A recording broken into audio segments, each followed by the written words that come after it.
Hello les amis, j'espère que vous allez bien, en tout cas c'est essentiel.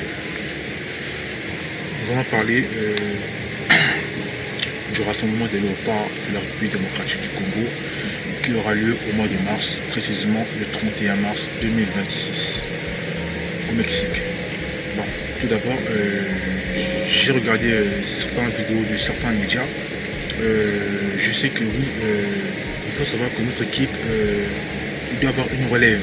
C'est-à-dire pour avoir la relève, il faut faire venir des joueurs talentueux, des joueurs plus jeunes, des joueurs expérimentés, mais des joueurs de sang frais, des joueurs qui sont capables de pouvoir suivre le rythme de l'équipe. Parce qu'actuellement, on a un gros souci au niveau de la sélection. Le souci actuel est que les joueurs qui sont là actuellement n'arrivent plus à suivre le rythme de l'équipe en fait. Donc voilà pourquoi il faudrait qu'on puisse à tout prix trouver un compromis. Il faut à tout prix qu'on puisse trouver une solution pour nos binationaux, c'est très important. J'ai un peu parlé du cas de Semi Mayoulou. Lui, j'ai un doute, excusez-moi, j'ai un doute à propos de la venue de Semi Mayoulou dans la tanière des Léopards. Je sais qu'il y a des joueurs comme des Arnaud Kalimondo qui sont prêts à rejoindre l'effectif. Et il y a aussi des joueurs comme Stéphane Mavidiji qui est prêt à rejoindre l'effectif. J'espère en tout cas que ces joueurs ne viendront pas autant qu'opportunistes parce qu'il ne faut pas juste qu'ils viennent en sélection, il ne faut pas qu'ils se disent que non, il y a la Coupe du Monde qui est là et qu'on doit venir en sélection. Il faut vraiment qu'ils viennent en sélection pour aider la sélection. C'est vraiment très important. Si ils sont opportunistes, c'est pas la peine qu'on puisse les convoquer. Le but c'est d'avoir la relève et de renforcer la tanière. Bon, moi j'ai ciblé 6 joueurs à épargner de la sélection. 6 joueurs dans cette équipe-là qui n'ont plus leur place dans cette équipe-là parce que ces 6 joueurs-là sont, de ma part, ils sont rincés, ils n'arrivent plus à suivre le jeu de l'équipe. Notamment, ça va être le cas de Meshak Elia. Avant Meshak Elia ait évolué au Young Boys de Berne. Quand Meshak Elia jouait au Young Boys de Berne, il était performant. Depuis que Meshak Elia il avait été prêté au FC Nantes, ensuite il a fait une demi-saison au FC Nantes avant de rejoindre son nouveau club en Turquie qui est Antalyaspor, un club qui joue le maintien en première division en turque, un club qui est presque dans la zone de relégation, un club qui est 15e, un club qui joue la relégation. Meshak Elia même en club, il n'est plus titulaire en club. Non seulement Meshak Elia n'est plus titulaire en club, en plus de ça, Meshak Elia ne marque même plus les buts en club. Et concernant le cas de Meshak Elia, et même en équipe nationale, Meshak Elia n'y arrive plus avec les Léopards à retrouver sa dynamique. Il me semble qu'il avait marqué un but contre le Nigeria au barrage africain. Et il faut souligner un truc que Meshak Elia, durant cette Coupe d'Afrique des Nations, Meshak Elia n'a pas été à la hauteur. Donc de ma part, Meshak Elia, voilà pourquoi Meshak Elia fait partie des personnes là, des joueurs qu'il faut écarter du groupe et un nouveau joueur, un jeune joueur frais doit remplacer Meshak Elia à son poste. Le deuxième joueur que j'aimerais bien qu'on puisse remplacer, c'est Cédric Bakambu. Parce qu'il faut savoir un truc, même si Bakambu il est expérimenté, avec son club du Real Betis, il a marqué qu'un seul but en Conference League et c'est très faible. Et Bakambu à ce jour n'est pas titulaire en club, il est remplaçant en club avec son club du Real Betis. Donc à quoi sert de le faire jouer encore en sélection, mais même en sélection, il n'arrive plus trop à marquer des buts. Il faut savoir en tout cas qu'en sélection, Cédric Bakambu, durant cette Coupe d'Afrique des Nations, a marqué quand même un but face au Sénégal, ce n'est pas rien, mais même s'il a l'expérience, mais il faut penser à la relève. On a un gros souci au niveau de l'attaque. On a une très bonne défense, un très bon milieu de terrain, mais la défense reste très très moyenne en fait. On a besoin des joueurs qui sont capables de faire la finition devant les buts. On a besoin des grands finisseurs, on a besoin des finisseurs. On n'a pas besoin de continuer à se contenter des résultats nuls de 1 en 1. Il faut que notre sélection puisse battre les grandes nations africaines telles que la Côte d'Ivoire ou le Sénégal. Même le Maroc, il faudrait qu'on puisse marquer au moins 3 non pas 1 but, 2 buts, 3 buts, 4 buts contre ces équipes-là. Et d'autres équipes le font.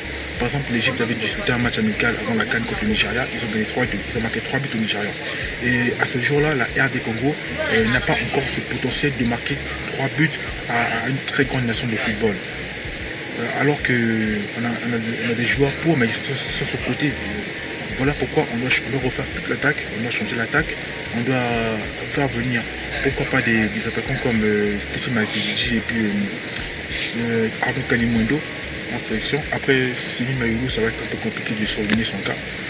Bon, j'ai fini avec l'attaque, maintenant je vais passer en défense. En défense aussi, on a un petit souci, c'est le cas de Arthur Mansokou qui n'est plus régulier en fait. Il se blesse tout le temps. Il avait signé un contrat avec son club de Sunderland. Il a fait que 1 ou 2 matchs. Il n'était pas titulaire. Il était remplaçant en club. Et à ce jour-là, et même quand je voyais la feuille des matchs, je voyais rarement Arthur Mansokou sur la feuille de match. Ce qui prouve que Arthur Mansokou, il est arrivé à une fin de carrière lui aussi. Même au niveau de la défense, il y a des petits règlements à faire. En attaque, il y a un travail qui est, je veux dire un grand travail, mais il manque la finition en attaque. Mais on reste en défense. Là, je parle de la défense. Arthur Mansokou doit être remplacé. Et le deuxième défenseur que j'aimerais qu'on puisse remplacer, c'est Joris Kayembe. Parce que Joris Kayembe, à chaque fois qu'on le convoque, Joris Kayembe a des blessures. Il est souvent blessé. Donc c'est pas évident. Donc de ma part, il faut qu'on puisse préparer déjà 2 nouveaux défenseurs à ce poste-là. Il faudrait qu'on pense aussi à remplacer Chancel Bemba, mais il lui reste quoi? De ma part, il lui reste 3 ans à jouer en équipe nationale.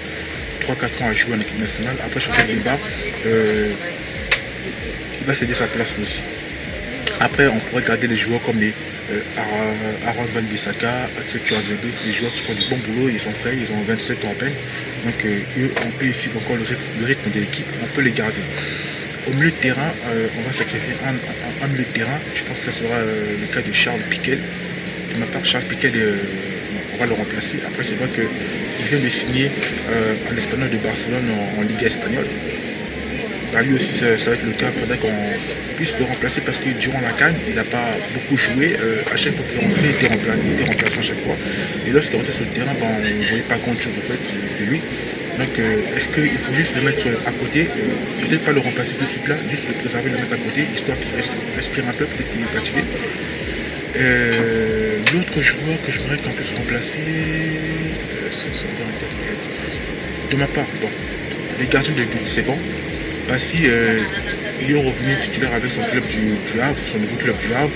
Il joue tout le temps, il joue régulièrement. Il livre de très bonnes prestations au club. Donc pour lui, il n'y a rien à dire. On sait que le cas de Timothy Fayulu, c'est pareil. Timothy Fayulu aussi, il fait du bon boulot, c'est un bon gardien. Récemment, il y a un nouveau gardien qui est arrivé, qui s'appelle Mathieu Epolo, qui évolue au Standard de Liège. Il s'est présenté là récemment, qui est un très bon gardien. Il y a juste des tout petits bricoles à faire en sélection, à préparer la relève, à faire venir de nouveaux joueurs. Avant ce match du mois de mars, la Jamaïque va affronter la Nouvelle-Calédonie au barrage intercontinental, en demi-finale des barrages intercontinentaux. Donc le vainqueur de ce match-là affrontera la RD Congo en finale des barrages intercontinentaux. On compte sur nos joueurs d'aller chercher cette qualification en Coupe du Monde après 50 ans. Les gars, faites-nous rêver. Faites-nous rêver. Si ça marche, tant mieux. On va dire que ça n'a pas marché, mais on espère, on croise les doigts, on sait que ça va marcher. Seulement si Sébastien de Sabre, il fait venir ces nouveaux joueurs-là, parce qu'on ne peut pas continuer avec les mêmes résultats des matchs nuls, avec des mêmes joueurs. À un moment donné, on voit très bien que l'attaque elle est épuisée, l'attaque elle est fatiguée. Donc il faut faire venir des joueurs frais, des finisseurs qui sont capables de marquer beaucoup de buts. C'est ce qu'on veut voir. Si on veut à la Coupe du Monde, on doit faire venir ces joueurs. Et de ma part, si on va à la Coupe du Monde, on va tomber sur le groupe du Portugal, de la Colombie, et même Ouzbékistan est fort. Vous imaginez, on ne peut pas jouer contre le Portugal avec des joueurs qui jouent dans des clubs moyens, des championnats moyens. C'est pas possible. Vous allez affronter des joueurs qui jouent au Barça, qui jouent au Real, qui jouent au PSG, et alors qu'on a des joueurs qui jouent dans les clubs de seconde zone. Non, c'est pas bon. Il nous faut des joueurs dans les clubs de première zone. Voilà. Et c'est comme ça qu'on réussit à bâtir une grosse équipe. Voilà. Merci à tous d'avoir suivi cette vidéo et surtout n'hésitez pas de vous abonner, de commenter, de liker et d'activer la cloche de notification pour ne rien rater. On se dit à la prochaine pour une nouvelle vidéo. Prenez soin de vous.